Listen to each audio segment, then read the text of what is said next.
West Coast Cookbook and Speakeasy with Chef Justice Putnam.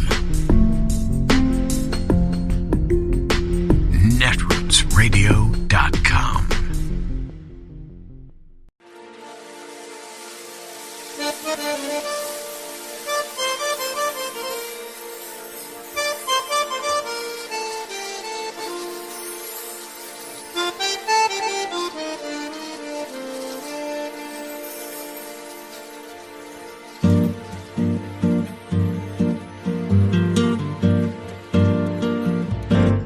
Je voudrais du soleil vert, des dentelles et des théières, des photos de bord de mer, dans mon jardin d'hiver. Je voudrais de la lumière, comme en Nouvelle-Angleterre.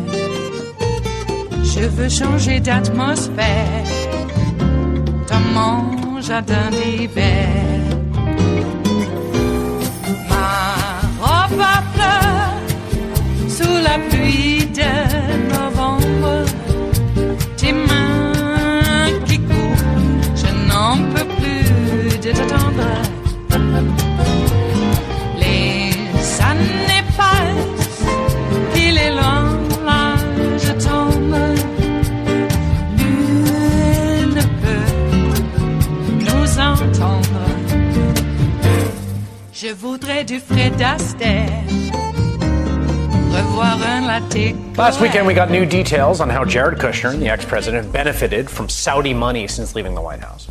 Kushner, who had cozy relations with Saudi Crown Prince Mohammed bin Salman and led the push for his father-in-law to prioritize a relationship with the Saudis, including making it the first foreign trip, received $2 billion from a fund chaired by the Crown Prince known as MBS. Nice work if you can get it.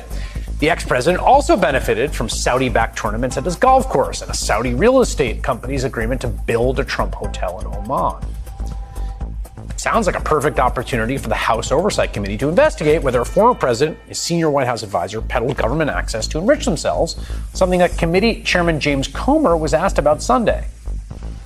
The $2 billion investment in Kushner's funds from the Saudis. We know the former President Trump's has also received funds related to the Saudi golf tour. Senator Ron Wyden says these financial entanglements deserve investigation. Will you be investigating that as well?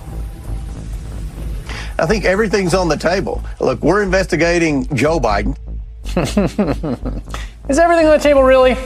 The ranking member of that committee, Jamie Raskin of Maryland, has now renewed a prior request to Kushner for documents related to, quote, reports you improperly traded on your government position while carrying out the Trump administration's foreign policy in the Middle East.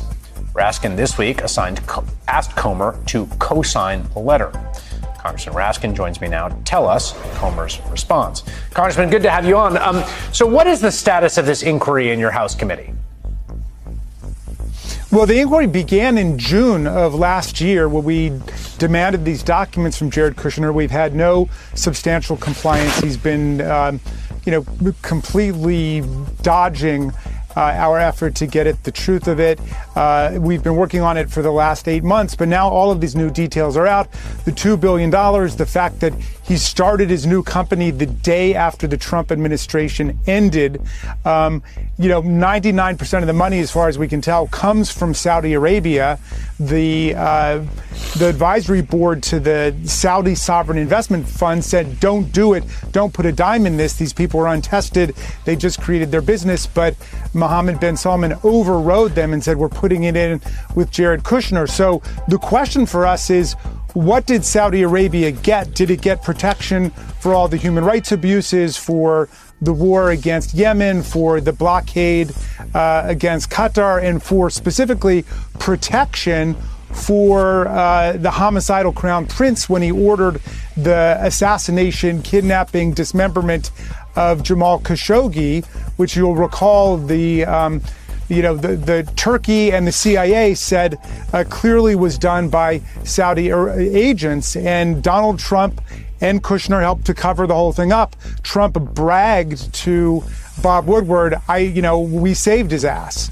And meaning bin when Salman. Pompeo went over to Saudi Arabia, he saved the crown prince. And when Pompeo went over there, he said, remind him that he owes us Tell him that he owes us. So we want to know exactly what did Saudi Arabia get. We know that Jared Kushner got $2 billion out of it, a $25 million management fee every year, which is basically like an annuity on $1 billion. So that's a very serious business that raises profound problems about conflict of interest, and indeed the Constitution and the Emoluments Clause, which says that nobody who's in federal government, a high-ranking White House official like Jared Kushner or the president, can take anything from a prince, a king, or a foreign state without the express permission of Congress, and Congress never authorized any of this. Yeah, I want to just read from the New York Times, because this element, the thing that always is, I mean, it looks super sketchy right from the outside. Like, obviously, the U.S. policy under Donald Trump was very favorable towards the Saudis. It was the first trip. There was the Khashoggi thing. So it all looks not great. But the Times reporting on the internal red flags of the Saudi investment arm in this is really striking. So I just want to read this because you mentioned it, just to ground it a little bit. A panel that screens investments for the main Saudi sovereign wealth fund cited concerns about the proposed deal with Mr. Kushner's newly formed private equity firm, Affinity Partners. Previously undisclosed documents show. These objections included the inexperience of the Affinity Fund management, the possibility the kingdom would be responsible for the bulk of the investment and risk, due diligence on fledgling firms' operations that found them unsatisfactory in all aspects. But days later, the full board, led by Crown Prince Mohammed bin Salman, overruled the panel. So this is not like there's a paper trail here that this was a wired deal for the former senior advisor and the son-in-law of the ex-president, who had been quite favorable to the Saudis. Yeah, and, all that I said to Chairman Comer was, I was glad what he said on Sunday, which is he didn't disagree with our concerns about this. Let's write together to try to get the answers from Jared Kushner, who has otherwise been stonewalling us for an 8-month period. His lawyer said they had nothing to hide. Well, then give us the documents so we can figure it out. I mean, he was a high-ranking official in the Trump White House. Well, he wasn't just a relative. He wasn't just somebody in his family. He was leading U.S. foreign policy in the Middle East. And we want to know what did Saudi Arabia get out of it such that he felt it was so important to rush back to America from Saudi Arabia to start his firm the day after the Trump administration ended, and then walk away with this $2 billion, which was carefully hidden for a while, but now it has come to light. I think when I had you, I think I saw the headlines about this inquiry from you. And thought, well, that's kind of a clever troll, right? Like, they're going after Hunter Biden for what they say is influence peddling, and this is sort of a sort of good gotcha. But what I'm hearing from you now is no, you think this deserves inquiry, and you maybe think there's a universe in which it's something that, on a bipartisan basis, the committee could do? I mean, this is the central thing. We're talking about people who are in government, who hold high office, who are responsible for a specific policy jurisdiction. Here, Middle Eastern foreign policy, then coming back with a $2 billion investment in a private equity fund from Saudi Arabia. So whatever people want to talk about in terms of, what should the family members of presidents be doing who are not in the government, that strikes me as quite secondary to this central problem that we've got to deal with. And there's no running away from it. Quickly for you, finally, Mark Meadows, CNN's reporting, has been subpoenaed by Jack Smith. Obviously, we don't at NBC have that. We haven't matched that, although kudos to CNN for breaking that, if it's true. What do you think about that? Well, look, he's obviously a material witness, and I come back to, I think, one of the first things I said to you after January 6th happened, which is the highest ranking people in the country, like the president and the chief of staff, the people who've sworn an oath of office to uphold and defend the Constitution against all enemies, foreign and domestic, should be the very first people to come out and tell everything they know about exactly what happened. And that's true of Mark Meadows. It is Thursday, the 16th of February of 2023, and you are in West Coast Cookbook and Speakeasy. I am your chef de cuisine, Justice Putnam. Gunner the English Bulldog is our snoozing sous chef, and our daily special is Metro Shrimp and Grits Thursdays, a little bit of jambalaya a little bit of spice in your life. Well, how are you? We're doing okay here out on the West Coast. It's a bit cold this morning, but it's fine. The seasons are moving ahead. And what a great day. Today is the day we will see part of the grand jury report out of Georgia, and we are waiting with bated breath. McCarthy and some other members of the Sedition Caucus are going to have a presser down at the border. I guess they're going to get on a swift boat, dress up in, I don't know, Kevlar body armor, and jet boat around the Rio Grande along the border there, looking tough. Yeah, that's right. They're terrorizing asylum seekers and their kids, and that's how you look tough. Okay, good for you. I like the timing of it, the day the grand jury report gets released. Do they really think it's going to split our attention? They hope so, don't they? Okay. Well, we have a rough 2 years ahead of us with this group. Boy, and you hope that maybe old McCarthy there might lose that majority before his 2 years is up. And then, well, we can only hope. Of course, they keep scofflaws like Luna and Santos on because they need their votes. Get those two out of there, and we're much closer to be able to take back the House. I did read a concerning article, though, about we are in tenuous circumstances in the Senate for the same reason. And what is that reason? That not by necessarily the force of law, but sickness, death, those sorts of things are what is making the Senate majority that we hold somewhat more tenuous than we anticipated in the beginning. So, as I said, we have a tough 2 years ahead of us, and we are holding on by a slender thread, and it would not be a good thing if we lose our majority in the Senate. My God. It's the only thing right now that we can hang our hat on and hope to keep this great nation together. All right. It's not the hippies. It wasn't Antifa. Nope. All of the usual suspects that they love to blame are not the cause for the destruction of the United States of America. That is wholly owned by the Law and Order Party. The ones who make up the law and then order you to follow it. Yeah, that's law and order. Make up the law, make up the order. I did hear, though, as an aside, that bill in Montana to outlaw the teaching of science, the author of that bill has pulled it back because of the backlash. Hasn't stopped old Ron DeSantis from threatening to pretty much kick out the AP courses, Merit Society, all of the educational leg up that we have all somewhat become accustomed to. Get rid of the SATs. Yeah, all of that. Why? Well, he's caught between a rock and a hard place himself. He was out yesterday claiming that any school that banned Roberto Clemente, that's them. You got to talk to them. Well, you know what, Ron? The press did. And they pulled Roberto Clemente because of you. You want to look like an idiot? Keep it up. I mean, you already look like an idiot before you started doing this stuff. And now you look even more so.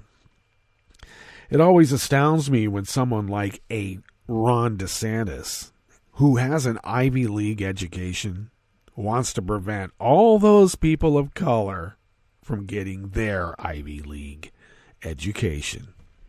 Probably made a promise in the fraternity house when he was there that they were going to stop all of that. And here we are. Yeah.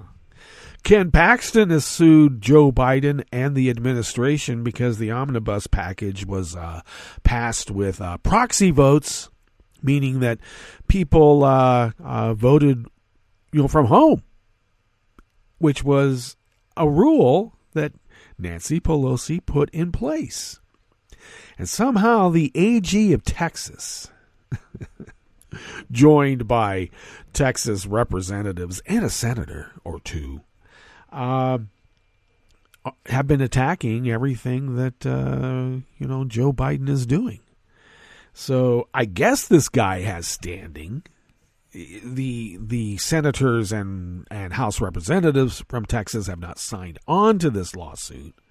It's being brought by the state of Texas under the aegis of the AG, one Ken Paxton. How he is AG? Well, it is Texas. And they like their crooks there, especially the ones that commit securities fraud. Where was Enron from? Just saying. So he's suing Joe Biden, and terrible things. A burden upon Texas, because if they have to follow this funding bill, they have to give protections to pregnant women on the job. They have to treat asylum seekers as actual human beings who have human rights. And that's just a burden too much for Texas to be able to handle. Their whole system will collapse if they have to show empathy towards another human being. Well, their argument is that we're not withholding empathy from a human being because those asylum seekers are not human. Oh, is that what you're really saying? Yes, that is what they are really saying. Ken Paxton suing the Biden administration and Joe Biden himself. Oh, he also included Kamala because she's black and a lady. Are we going to keep putting up with this BS? We got Marjorie Taylor Greene just spewing lies and conspiracy theories, anti-vax BS. Do we really have to put up with this? She accuses Alexandria Ocasio-Cortez of not debating her. They're on the floor at the same time all the time, and AOC says, hey, let's debate. And as soon as that's even intimated it will be brought up, Greene hightails it out of the House and away from the floor. And then goes on Fox and Newsmax and OAN and whines that damn bitch won't debate me. I'm right here. Okay. I guess appearances are everything, not the facts. All right. Poll came out that shows that wholly 80 to 90% of the Republican Party believes that we should have a Christo-nationalist violent takeover of the United States of America. Fortunately, the majority of America thinks that that's like BS. 75% or a little bit more of the voting public say no. A third of the voting public say yes, which isn't that weird? A third of the voting public makes up about 80 to 90% of the Republican Party, and somehow they have this power. Well, gerrymandering will get you quite a ways. Deep-pocketed dark money that we can't figure out who it is because, transparency, right? I'm not necessarily convinced this money is wholly domestic. I actually believe there's quite a bit of foreign money, and you can just see how many billions Kushner and Trump got from the Saudis, for instance. And we're not even talking about the United Arab Emirates. We're not talking about Qatar, any of those. Just the Saudis. Billions.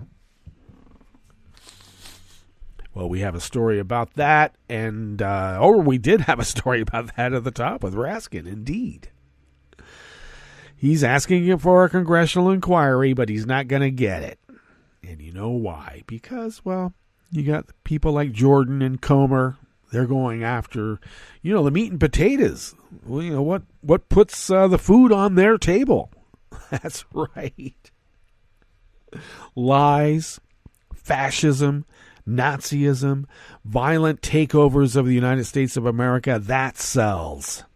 Boring things like debating and writing bills and getting them passed and put into law, that's so boring. There's no money in that. So we're supposed to go, oh, it's okay. It's okay that they're fascists because they're making money. It's like business. It's not personal. It's business. You know what? It is personal. And it'd be nice to have a stop put to it. It would be nice.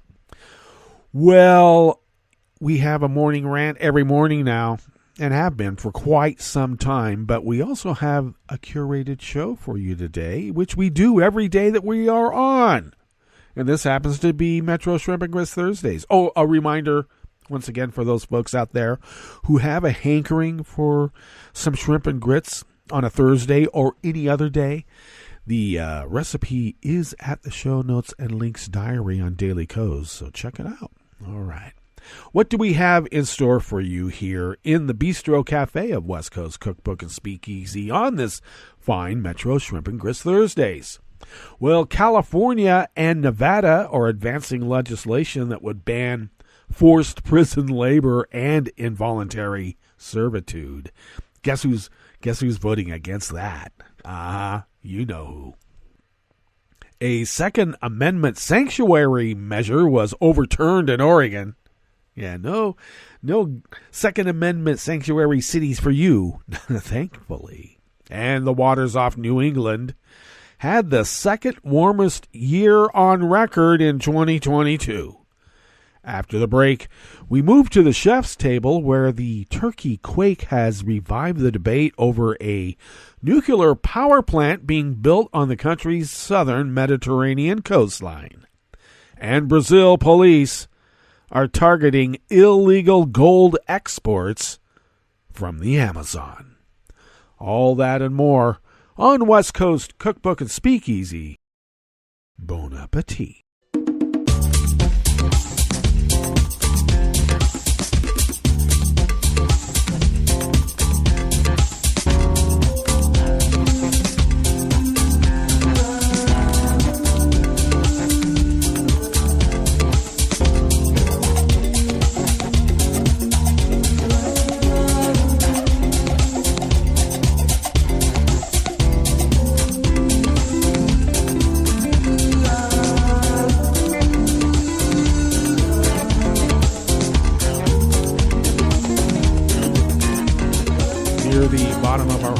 At netrootsradio.com. To the right of the page is the chat room link, and the chat room is, of course, monitored by Kelly Lincoln. Thank you, Kelly.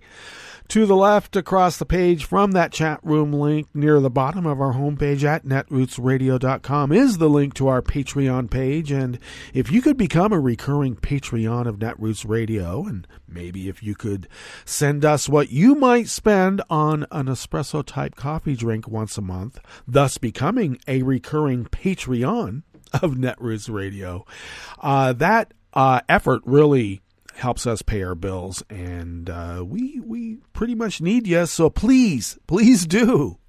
And we'll continue this powerhouse of resistance that we have been powerhousing over these last almost dozen years. Oh my gosh, time flies. But thank you for your generosity in allowing us to fulfill our civic duty as the founders originally intended. And who were they? Well, we know. If you would like to follow Netroots Radio on Twitter, Mastodon, and Spoutable, you can do so at Netroots Radio. Thank you, Tom, for doing all of that. You can follow me on Twitter, Mastodon, and Spoutable at Justice Putnam. I post the show notes and links diary on Daily Co's 10 minutes before showtime, and I get that posted up on those social media platforms, hopefully before showtime. Sometimes it's during. But anyway, the show notes and links is where you can find the actual reportage, and sometimes those articles are quite fulsome, and we only get through part of it, so check them out. You can follow the show on Twitter. We will get on Mastodon and Spoutable right away, maybe this weekend. But you can find us on Twitter at Cookbook West. And please do pick up podcasts by way of Spreaker, Stitcher, TuneIn, iHeart, YouTube, iTunes, and wherever podcasts can be found. Also, I started doing it a couple of years ago, and I'm going to start it again, and that is getting a diary when the podcast is available. It'll be dedicated to that West Coast Cookbook and Speakeasy's especially daily special for that special day. So I'll have the podcast diary on Daily Coast at some point when we get the podcast published over there on Spreaker. All right, this first offering here in the Bistro Cafe of West Coast Cookbook and Speakeasy is out of the Associated Press by Sophie Austin and Gabe Stern. Lawmakers in Nevada and California are advancing legislation to remove involuntary servitude from their states' constitutions, a move that follows 4 states' bans on forced labor that passed in ballot measures last fall. The goal of these proposals is to remove exceptions from the states' constitutions that allow forced labor as criminal punishment. The efforts come amid a growing push among some states to scrub outdated century-old language from their constitutions. Last fall, voters approved similar ballot measures in Alabama, Oregon, Tennessee, and Vermont.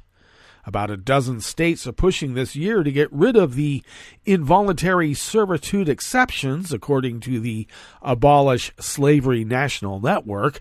Some advocates said this has major legal implications today, particularly in litigation related to prison labor pay and conditions. It is not uncommon for prisoners in California, Nevada, and other states to be paid less than $1 an hour to fight fires, clean prison cells, make license plates, or do yard work at cemeteries. Samuel Brown, who was formerly incarcerated with a life sentence, helped author an anti-involuntary servitude amendment in California last year. He said, incarcerated people can be forced to do work that is unsafe and puts their health at risk. Even more, he described how terrified he was when he had to disinfect jail cells after someone tested positive for COVID-19. Brown said the amendment that is being reintroduced this year is long overdue. We have an opportunity to stamp it out once and for all. We're not going to stop until we get it done, he said. The language allowing involuntary servitude that still exists in more than a dozen state constitutions is one of the lasting legacies of chattel slavery in the United States. Colorado became the first state in recent years to revise its constitution in 2018 to ban slavery and involuntary servitude, followed by Utah and Nebraska in 2020. Democrats in Congress have yet to pass federal legislation changing the 13th Amendment of the U.S. Constitution, which states, neither slavery nor involuntary servitude except as a punishment for a crime whereof the party shall have been duly convicted shall exist within the United States or any place subject to their jurisdiction. If the latest attempt wins approval in Congress, the constitutional amendment must be ratified by 3/4 of the U.S. states. In California, more than 40 supporters of the measure gathered yesterday, Wednesday, outside the state capitol, where lawmakers and formerly incarcerated people talked about the impacts of forced labor. Assemblywoman Lori D. Wilson, a Democrat representing part of Solano County, is introducing this year's proposed amendment, hoping to have a different outcome than a failed attempt last year to pass similar legislation in the state. The Senate rejected it after Gavin Newsom's administration warned that if inmates were paid the $15 per hour minimum wage, it could cost taxpayers $1.5 billion in a year. Slavery is wrong in all its forms, And California, of all states, should be clear in denouncing that in its constitution, said Wilson, who chairs the California Legislative Black Caucus. It wasn't until 1974 that the state constitution was amended to read, slavery is prohibited. Involuntary servitude is prohibited, except to punish a crime. If the proposed amendment passes in the California legislature this year by a 2/3 vote, voters would decide in November of 2024 whether to adopt it. Wilson said she hopes conversations she's had with lawmakers about the economic impact of this amendment will help get it passed this year in the legislature.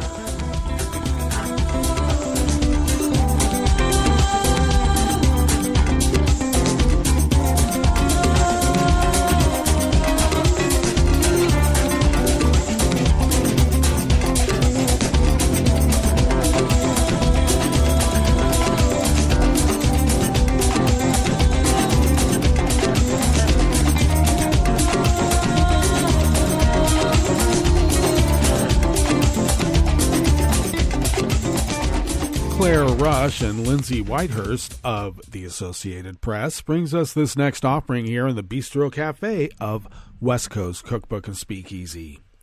Local governments in Oregon cannot declare themselves Second Amendment sanctuaries and ban police from enforcing certain gun laws, a state appeals court decided yesterday, Wednesday, in the first court case filed over a concept that hundreds of U.S. counties have adopted in recent years. The measure in question, which was approved in Columbia County, forbids local officials from enforcing most federal and state gun laws and would impose thousands of dollars in fines on those who try. The State Court of Appeals ruled that it violates a law giving the state the power to regulate firearms. The ordinance would effectively, it found, create a patchwork quilt of firearms laws in Oregon, where firearms regulations that applied in some counties would not apply in Columbia County, something lawmakers specifically wanted to avoid. Second Amendment sanctuary resolutions have been adopted by some 1,200 local governments around the United States, including Virginia, Colorado, New Mexico, Kansas, Illinois, and Florida. Many are symbolic, but some carry legal force, like the one in Columbia County, a conservative rural logging area in deep blue Oregon. The sanctuary movement took off around 2018 as states considered stricter gun laws in the wake of mass shootings, but it had not previously faced a major legal challenge.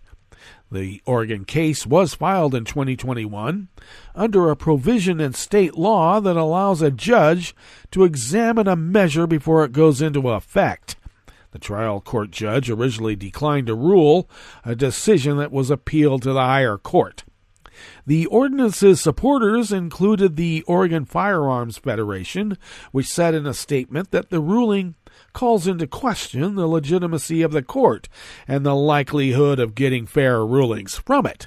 Opponents included the legal arm of the group Every Town for Gun Safety, which had argued that the ordinance violated the U.S. Constitution. Eric Tershwell, executive director of Everytown Law, called the court's decision a win for public safety and the rule of law. Opponents of gun safety laws have every right to advocate for change at the ballot box, state house, or Congress, but claiming to nullify them at the local level is both unconstitutional and dangerous, Tishwell added.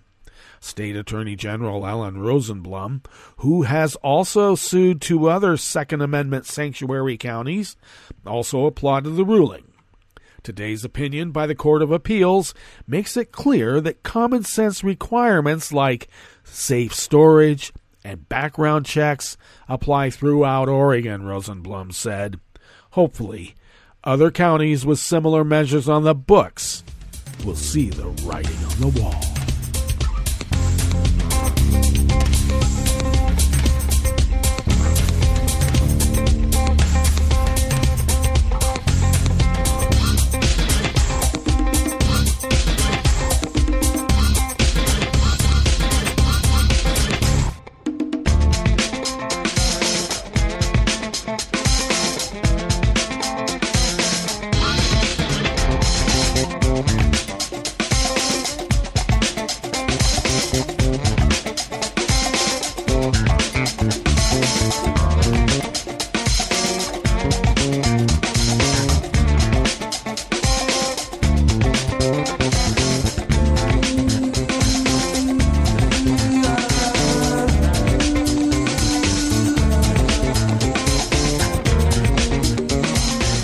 Patrick Whittle of the AP brings us this final offering here in the Bistro Cafe of West Coast Cookbook and Speakeasy Metro Shrimp and Grits Thursdays. The waters off New England, which are home to rare whales and most of the American lobster fishing industry, logged the second warmest year on record last year. The Gulf of Maine, a body of water about the size of Indiana that touches Maine, New Hampshire, Massachusetts, and Canada, is warming faster than the vast majority of the world's oceans. Last year fell short of setting a new high mark for hottest year by less than half a degree Fahrenheit, said scientists with the Gulf of Maine Research Institute, a science center in Portland. The average sea surface temperature was 53.66 degrees Fahrenheit, more than 3.7 degrees above the 40-year average, the scientists said. The accelerated warming is changing an ecosystem that's host to numerous important commercial fishing industries, especially for lobsters. One implication is that the warming is driving species more associated with southern waters into the Gulf of Maine and altering its food chain, said Janet Duffy Anderson, Chief Scientific Officer with the Institute. That includes species such as black sea bass, which prey on lobsters. Who will be the emergent species and who will be the species that declines is in large part a function of those interactions, she said. At the moment, we are not in a period of stability. The Gulf is the nerve center of the lobster fishing business, which has recorded heavy catches over the past 10 years. However, lobster fisheries in more southern waters have collapsed, and scientists have placed the blame on warming temperatures. The Gulf of Maine is also a key area for marine mammals such as the North Atlantic right whale, which numbers only about 340, and seabirds such as Atlantic puffins. Those species and many others are threatened by disruptions in their food supply due to warming waters. The environmental factors accompanying high temperatures in the Gulf of Maine include persistent, intense heat waves, according to a report released by Gulf of Maine Research Institute yesterday, Wednesday. The warming is also coming at a time when the world's oceans are heating up. Last year was the third warmest year for global sea ice temperature, the report said. What is being observed in the Gulf of Maine and elsewhere around the world, however, is a loss of that balance. Larger fractions of recent years are experiencing above average temperatures, and cold spells are becoming vanishingly rare. The hottest year in the Gulf of Maine was 2021, according to records that go back to 1982. That year, the average annual sea surface temperature was slightly more than 54 degrees Fahrenheit. Last year was a fraction of a percent warmer than the third warmest year, which was 2012. Those 3 years are the only ones in recorded history in which the Gulf's average temperature exceeded 53 degrees Fahrenheit. Well, that brings us to our break. And when we get back from that break, we will go through weather from around the world, and we will finish up with the stories that we've curated for you today. You are listening to West Coast Cookbook and Speakeasy, and we will be right back. You are listening to netrootsradio.com. Please hang up and try again.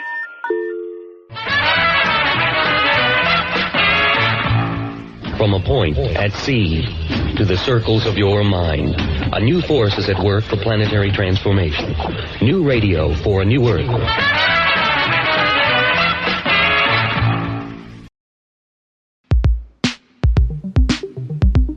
This is Scientific American's 60-Second Science. I'm Karen Hopkin. When someone tells you to sleep on it, they're usually suggesting that you avoid making rash decisions. But sleep is also widely known to help you remember things you've learned. Now, a nap might seem inconvenient when you're cramming for an exam, but don't worry, because a new study shows that rats who stayed awake after engaging with novel objects could remember seeing those things a week later, sometimes better than rats who'd slept. That suggests that long-term memories can be laid down without having to lay down. The results appear in the Proceedings of the National Academy of Sciences. We know that memory consolidation is promoted by sleep. Marian Inostroza of the University of Tübingen. She says that decades of studies have shown that sleep helps to transform, or consolidate, recent experiences into lasting memories. However, there is also evidence for consolidation into long-term memory during wakefulness. And against this background, we became interested in the question whether sleep is the only condition, is a critical condition for the formation of long-term memories. Jan Born directs the Institute of Medical Psychology and Behavioral Neurobiology at the University of Tübingen. For Born, the bottom line is, do we need sleep to form long-term memories? To find out, the researchers allowed rats to investigate a novel object. The animals were then moved to a resting cage, where some were allowed to snooze, while others were gently kept awake. And we do that by very gentle knocking the cage where the animal is placed, or by taking very carefully the cage where the animal is located. 1 week later, the rats are returned to the testing cage and presented with the object they'd encountered previously, as well as one they'd never seen before. Now, if the rats remember the original item, they should spend less time nosing around it than they do sniffing the new thing. And it turns out that's the case for both rats that rested and those that pulled all-nighters, or all-afternooners. So, in this test, all the rats remembered the objects.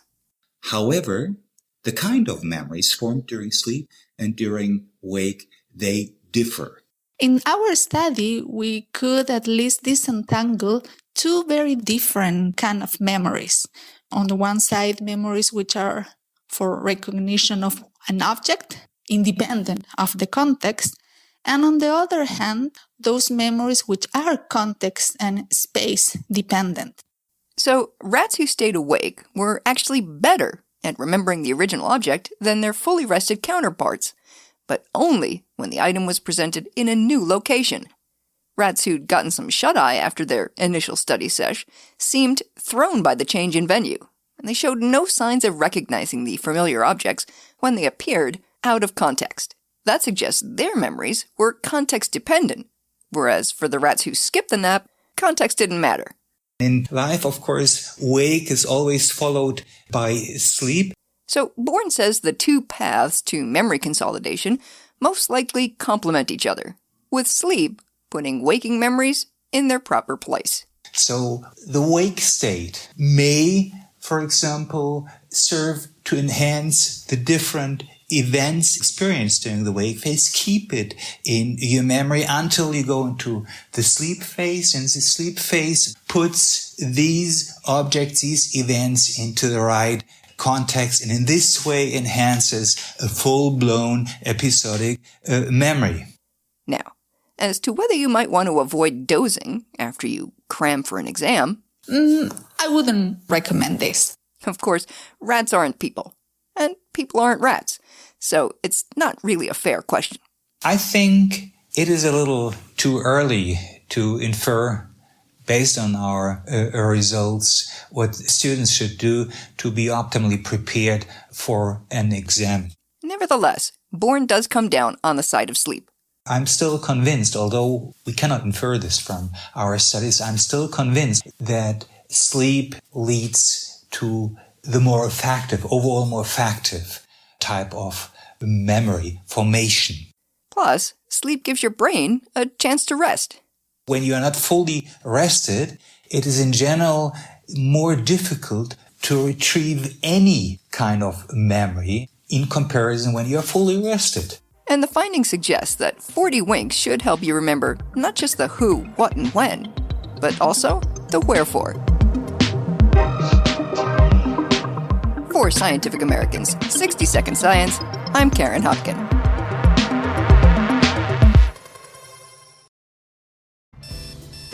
Wake up and text. Text and eat. Text and catch the bus. Text and miss your stop.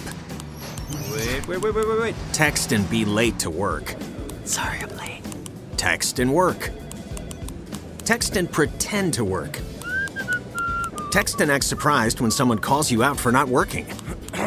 Who, me? Text and meet up with a friend you haven't seen in forever. Hi. Oh, hey. Text and complain that they're on their phone the whole time. Text and listen to them complain that you're on your phone the whole time. Text and whatever. But when you get behind the wheel, give your phone to a passenger. Put it in the glove box. Just don't text and drive. Visit StopTextsStopWrecks.org. A public service announcement brought to you by the National Highway Traffic Safety Administration and the Ad Council.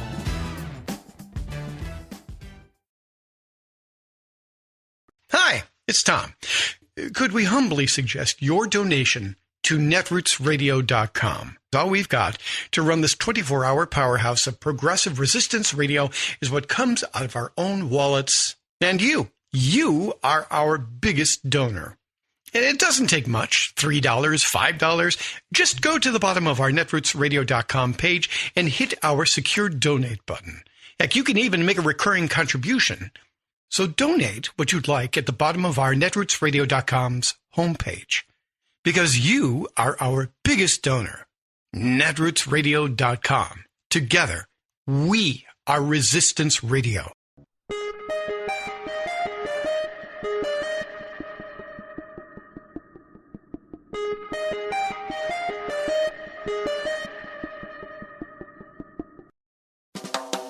Welcome to 60 Seconds Civics from the Center for Civic Education. I'm Mark Gage. The framers of the Constitution were concerned about two things. First, the emergence of a tyrannical executive in the presidency, and second, a tyranny of a majority in Congress. So they designed a unique and complicated system intended to prevent either forms of tyranny from emerging while still carrying out the responsibilities of a Republican government. To accomplish this goal, the framers created in the Constitution three separate governmental institutions at the national level. They gave each a primary responsibility and the authority and powers necessary to carry it out. They gave Congress the primary responsibility and power to make laws. They gave the presidency the primary responsibility and power to implement and enforce the laws made by Congress. Finally, they gave the federal court system, led by the Supreme Court, the primary responsibility and power to manage disputes over the meaning, implementation, and enforcement of the laws and the interpretation of the meaning of the Constitution. That's all for today's podcast, 60 Second Civics, where civic education only takes a minute.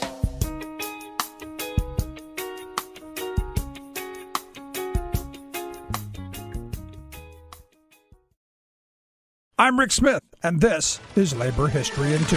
On this day in labor history, the year was 1870. That was the day the powerful labor orator Leonora O'Reilly was born to an Irish immigrant garment worker in New York City. During her lifetime, Leonora left her special mark on the labor movement as a member of some of the leading organizations of working people of her day. At age 11, she went to work at a collar-making factory. By 16, she joined the Knights of Labor. Her activism as a feminist, suffragist, and trade union organizer led her to help form a chapter for women workers as part of the United Garment Workers of America. Leonora also helped to found the Women's Trade Union League chapter in New York. Although Leonora helped to found these women's organizations, she continued to push for men's unions to open up their doors to women members. She believed it would take men and women working together to improve labor conditions. Her skill as an orator put her in great demand. At the peak of her career as an organizer, she averaged one speech a day. After giving a speech to a large union of New York telegraphers, their newsletter declared, "There is no record anywhere of a more magnificent speech than the one delivered by Miss O'Reilly." Leonora was a founding member of the organization that eventually became the NAACP. She spoke frequently about women's suffrage. In 1912, she appeared before a joint Senate committee to testify about the need for women to gain access to the ballot box, where she lived up to her fiery reputation, declaring, "You cannot and will not make laws for us. We must make laws for ourselves. We working women need the ballot for self-protection." That is all there is to it. Like what you hear? Check out more at laborhistoryin2.com.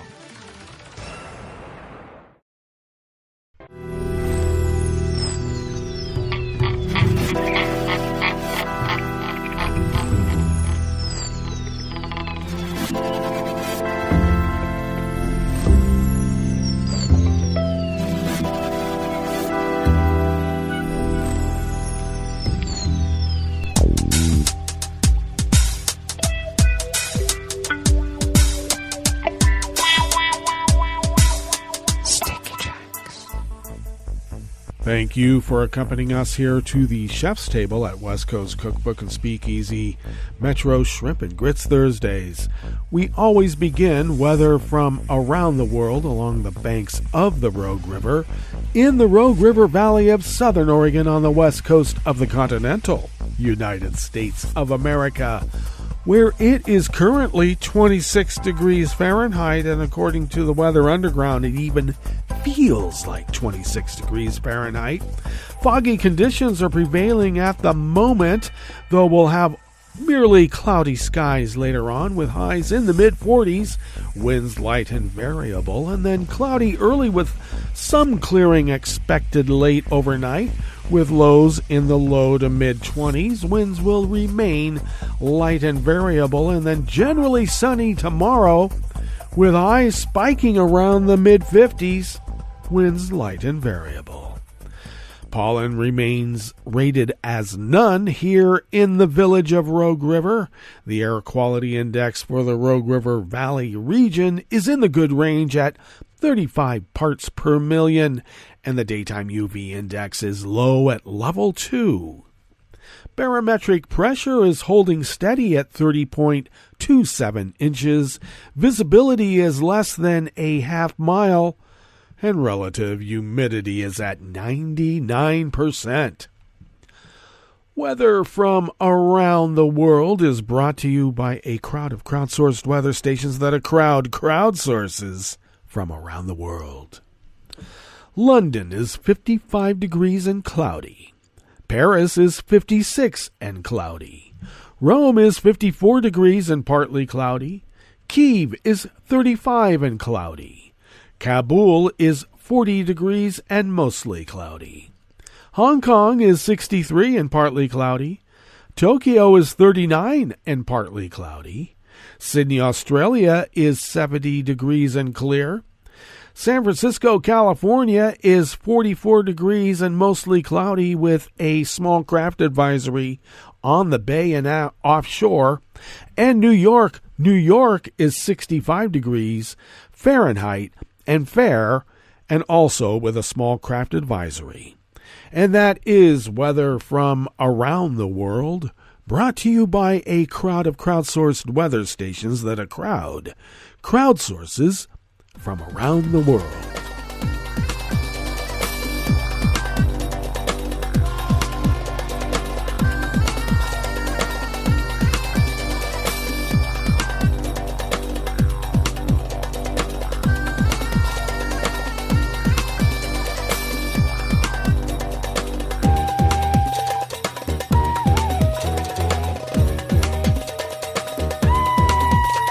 Menelos Hadjikostas and Jennifer McDermott of the Associated Press brings us this first amuse-bouche here at the Chef's Table at West Coast Cookbook and Speakeasy, Metro Shrimp and Grits Thursdays. A devastating earthquake that toppled buildings across parts of Turkey and neighboring Syria has revived a long-standing debate locally and in neighboring Cyprus about a large nuclear power station being built on Turkey's southern Mediterranean coastline. The plant site in Akkayou, located some 210 miles to the west of the epicenter of the February 6 quake, is being designed to endure powerful tremors and did not sustain any damage or experience powerful ground shaking from the 7.8 magnitude earthquake and aftershocks. But the size of the quake, the deadliest in Turkey's modern history, sharpened existing concerns about the facility being built on the edge of a major fault line. Rosatom, Russia's state-owned company in charge of the project, says the power station is designed to withstand extreme external influences from a magnitude 9 earthquake. In nuclear power plant construction, plants are designed to survive shaking that is more extreme than what's been previously recorded in the area they're sited. The possibility of a magnitude 9 earthquake occurring in the vicinity of the Appétit reactor is approximately once every 10,000 years, Rosatom told the AP via email last week. That is exactly how the margin of safety concept is being implemented. An official with Turkey's energy ministry, which contacted by the AP, said there was no immediate plans to reassess the project. The official spoke on condition of anonymity in line with government protocol. Some activists, however, still say the project, the first nuclear power plant in Turkey, poses a threat.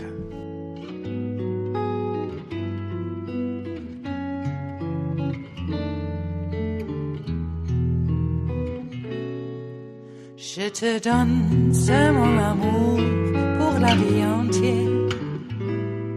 La promesse de me trouver à tes genoux. Aussitôt que tu m'appelles, rester toujours fidèle. C'est tout, c'est tout. Je te donne tous mes printemps, mes étés de mer. Mes automnes, quand les feuilles tombent partout. Si ce n'est pas une bonne affaire, je te donne tous mes hivers. Associated Press staff brings us this final amuse-bouche here at the chef's table at West Coast Cookbook and Speakeasy. Brazil's federal police yesterday, Wednesday, were carrying out a court order to seize more than $384 million related to about 13 tons of gold mined illegally in the Amazon rainforest, then exported through an unnamed U.S.-based company. Police said in a statement they were also executing 27 search warrants and 3 arrest warrants in 7 states, and the federal district related to the investigation. The operation forms part of a fresh crackdown on illegal Amazon gold mining in the wake of the government announcing a health emergency for the Yanomami tribe, and that was caused by prospectors. Gold extracted from the Amazon is usually brought to nearby cities and sold to financial brokers that are regulated by Brazil's central bank. All that's required to transform the raw ore into a tradable asset is a handwritten document attesting to the specific point in the rainforest where the gold was extracted, but which is virtually impossible for the broker to verify. The police statement said the criminal organization used shell companies to issue fraudulent receipts and lend the appearance of legality to purchases of gold in excess of 400 billion reais between 2020 and 2022, and that's several $100,000 U.S. The unnamed American company sold the gold onward to buyers in Italy, Switzerland, United Arab Emirates, and Hong Kong. There has been an increasing awareness that the current lack of transparency surrounding the purchase of gold contributes to illegality. This week, Brazil's central bank told the Supreme Court that it is discussing a new system of oversight that would facilitate tracing the gold to its point of extraction, including adoption of electronic receipts. Well, good. And that brings us to the end of our broadcast period for the day, but you do know Netroots Radio broadcasts on, and we will meet up here tomorrow for Blue Moon Spirits Fridays. So do stay tuned to Netroots Radio all day and all night for all the breaking news as it breaks, and we will meet up here tomorrow, right here, in West Coast Cookbook and Speakeasy. Bon appetit.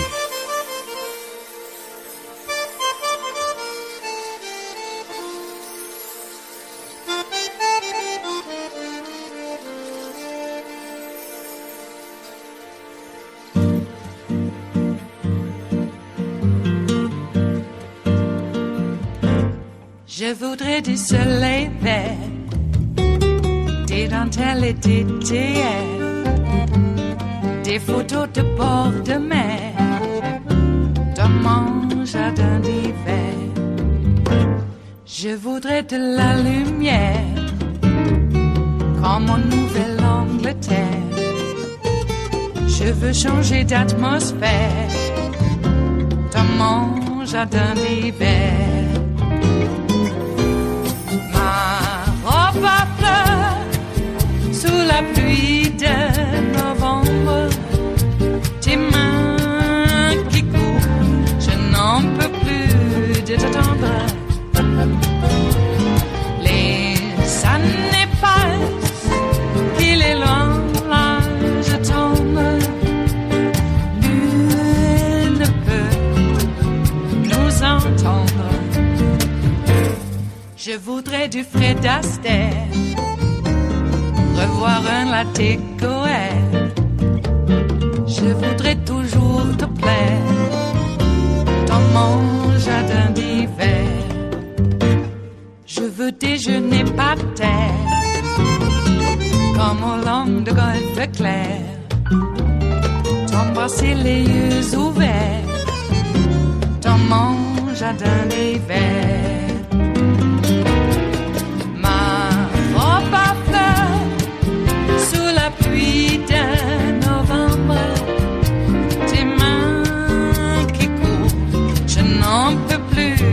Attendre.